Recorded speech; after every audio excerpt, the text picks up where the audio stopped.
नमस्कार बंधुरा आज के आमी रान्ना करब पाका कुमड़ो दिए दारुण स्वादेर एकटा निरामिष रेसिपि। आशा करछि तोमरा एई रेसिपिटा आगे कखनो खाओनी। जारा कुमड़ो खेतेई चाय ना ताराओ आंगुल चेटे पुटे खाबे। एटा भात रुटी लुचि परोटा जे कोनो किछुर साथे खाওয়া যাবে। আমরা এটা রুটি দিয়ে সার্ভ করেছিলাম। তাহলে চলো শুরু করি। সবার প্রথমে আমি নিয়েছি পাকা কুমড়ো 700 গ্রাম। কুমড়োটা চেন্নাই কুমড়ো ছিল। এবার কুমড়োটাকে আমি কেটে নেব। আর কুমড়োটা এত পুরো ছিল যে কাটতে খুবই সমস্যা হচ্ছিল, একদম পেকে গেছিল।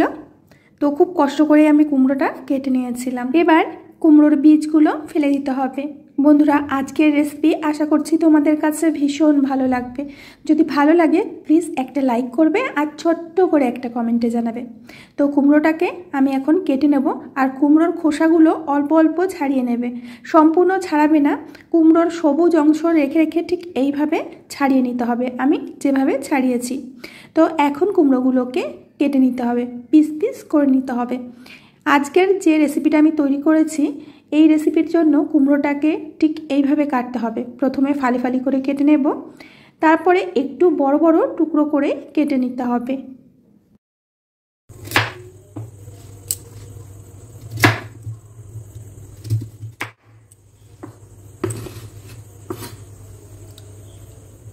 এখন নিয়েছি বড় সাইজের একটা আলু। এখন আলুটাকেও টুকরো করে কেটে নেব। আলুটাকে আমি 8 ভাগে ভাগ করে নেব। প্রথমে 2 ভাগে ভাগ করে নিলাম, তারপরে 4 ভাগে ভাগ করে নিলাম। এইভাবে 8 ভাগ করে আমি আলুটাকে কেটে নিচ্ছি একটু বড় করে। এবার কড়াইতে আমি দিয়ে দেব সরষের তেল। আজকের রান্নাটা আমি সরষের তেল দিয়েই করব। তেলটাকে প্রথমে ভালো করে গরম করে নিতে হবে। তো তেলটাকে আমি গরম করে নিয়েছি। এবার দিয়ে দেব এর মধ্যে 1 চামচ মতো লবণ। এখন আলুগুলো ছেড়ে দেব।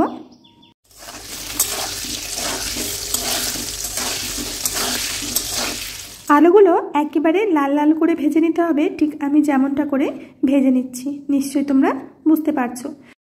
আলুগুলো ভাজা হয়ে গেলে দিয়ে দেব কুমড়ো।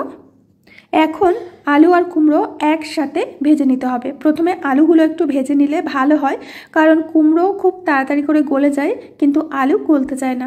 এর জন্য আলুগুলো আগে থেকে ভেজে নিয়েছি। দিয়ে দিলাম স্বাদ মতো লবণ, দিয়ে দিচ্ছি সামান্য হলুদ। এখন খুব ভালো করে আলু কুমড়োগুলোকে ভেজে নিচ্ছি।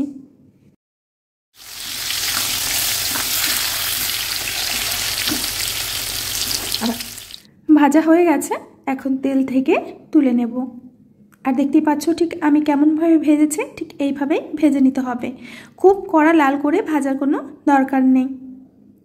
তো আলু আর কুমড়োগুলো তুলে নিয়েছি। যে তেল রয়েছে এই তেলের মধ্যে দিয়ে দেব কারি পাতা।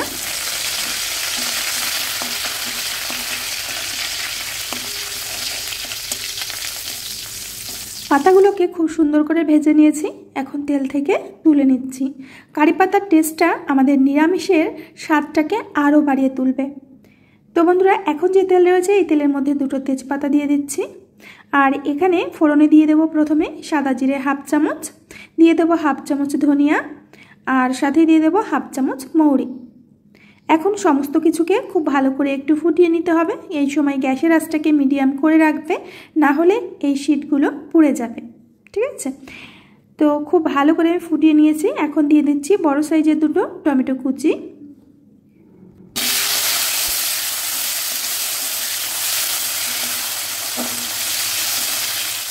দিয়ে দিচ্ছি একটুখানি লবণ। লবণটা দিলে টমেটোটা খুব তাড়াতাড়ি করে নরম হয়ে আসবে। তো প্রথমে তেলের সাথে টমেটোটাকে একটু এইভাবে কষে নিতে হবে।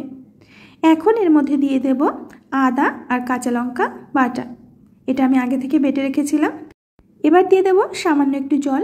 টমেটো আদা আর কাঁচা লঙ্কাটাকে এবার সুন্দর করে কষে নিতে হবে।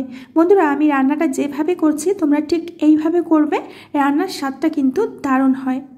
এবার দিয়ে দিচ্ছি একটা মশলা। এই মশলাটা আমি আগে থেকে রেডি করে রেখেছিলাম যখন আমি আলু আর কুমড়োটা ভেজেছিলাম। তো কি মশলা দিয়েছি আমি তোমাদের বলে দেব। সামান্য একটু জল দিয়ে দিচ্ছি।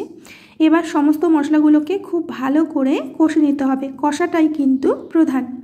তো আমি নিয়েছিলাম 1 চামচ ধনিয়া গুঁড়ো, দিয়ে দিয়েছিলাম 1 চামচ জিরার গুঁড়ো, আর 1 চামচ লঙ্কার গুঁড়ো, 1/2 চামচ হলুদ গুঁড়ো, সাথে দিয়ে দিয়েছিলাম কাশ্মীরি লাল লঙ্কার গুঁড়ো। এবার জল দিয়ে ভালো করে গুলে একটা পেস্ট তৈরি করে রেখেছিলাম। মানে যখন তোমরা আলু কুমড়োটা ভাজবে তার আগেই এই পেস্টটা তৈরি করে রাখবে, তাহলে মশলাটা খুব সুন্দর কাদা কাদা হয়ে যায়। ঠিক আছে, তো আমি এদিকে দেখো মশলাগুলো কষে নিচ্ছি। আর মশলাটা কিন্তু খুব সুন্দর করে কষবে, আর মশলা কষার সময় একটু জল দেবে, তাহলে কিন্তু মশলাটা খুব ভালোভাবে কষা হয়ে যায়। তো মশলাটা আমি কষে নিয়েছি, এখন আগে থেকে ভেজে রাখা আলু কুমড়োগুলো দিয়ে দেব। এবার মশলার সাথে খুব ভালো করে আলু আর কুমড়োটাকে কষে নিতে হবে। বন্ধুরা, এই রান্নাটা যারা এখনও করে খাওনি তারা একদিন হলেও বাড়িতে বানিয়ে খাবে। বিশেষ করে রুটি আর লুচির সাথে আর পরোটার সাথে দারুণ লাগে। সামান্য একটু জল দিয়ে দিলাম যাতে আমাদের আলু কুমড়োটা কড়াইয়ের সাথে লেগে না যায়, খুব ভালোভাবে কষা হয়ে যায়। জলটা দিলে আলু কুমড়ো খুব ভালোভাবে কষা হবে, না হলে কড়াইতে লেগে যাবে। তো দেখতেই পাচ্ছ খুব সুন্দর করে আমি আলু আর কুমড়োটাকে কষে নিয়েছি। এবার দিয়ে দেব গরম জল। জলটাকে আমি আগে থেকে গরম করে রেখেছিলাম। আর এই রান্নাটা খুব একটা ঝোল ঝোল হবে না, গায়ে মাখা একটা ঝোল রাখতে হবে। এর জন্য খুব বেশি জল আমি দেব না। তো যতটা প্রয়োজন ততটা জল দিয়ে খুব ভালো করে মিশিয়ে নিয়েছি। এখন এটাকে ফুটতে দেব 5 মিনিট। মাঝে মধ্যে আমি একটু নেড়ে দিয়েছিলাম, কারণ নেড়ে না দিলে নিচে লেগে যেতে পারে, যেহেতু ঝোল খুব কম আছে। তো রান্নাটা প্রায় আমাদের হয়ে গেছিলো। তো সবশেষে দিয়ে দেব কারি পাতা ভাজা, আর সাথে দিয়ে দিচ্ছি কিছু ধনে পাতা কুচি, আর দিয়ে দিচ্ছি হাফ চামচ মতো চিনি। চিনিটা দিলে রান্নার টেস্টটা কিন্তু খুব সুন্দর হয়। তোমরা চাইলে দিও, না চাইলে দেবার দরকার নেই। এবার সমস্ত কিছু আবারও ভালো করে মিশিয়ে নেব। বন্ধুরা, আশা করছি আজকের নিরামিষ রেসিপিটা তোমাদের কাছে অনেক ভালো লেগেছে। ভালো লাগলে প্লিজ একটা লাইক করে দিও। তো খুব ভালো করে মিশিয়ে নিয়েছি, আর এখন গ্যাসের আঁচটাকে একদম লো করে দিয়ে 1 থেকে 1.5 মিনিট এইভাবে রেখে দিতে হবে। তো বন্ধুরা, আমাদের নিরামিষ রেসিপি একেবারেই রেডি। আমরা অন্য একটা পাত্রে নামিয়ে নিচ্ছি। দেখেই কিন্তু খেতে ইচ্ছা করবে। যারা কুমড়ো একদমই খায় না তাদেরকে তুমি এই রেসিপিটা করে খাও, দেখবে যে আঙুল চাটতে চাটতে খাবে। আমি তোমাদের যেটা বলেছিলাম যে আমরা এটা রুটির সাথে সার্ভ করে নিয়েছিলাম। তোমরা চাইলে লুচি, পরোটা, ভাত যে কোনো কিছুর সাথে খেতে পারো, দুর্দান্ত টেস্ট লাগে। তো বন্ধুরা, আজ আমি এখানেই বিদায় নেব। আবার আসবো নতুন রেসিপি নিয়ে। ততক্ষণের জন্য সবাই ভালো থেকো, সুস্থ থেকো, সকলকে সুস্থ রেখো। কমেন্টে অবশ্যই করে জানিও যে আজকের নিরামিষ রেসিপিটা তোমাদের কেমন লেগেছে।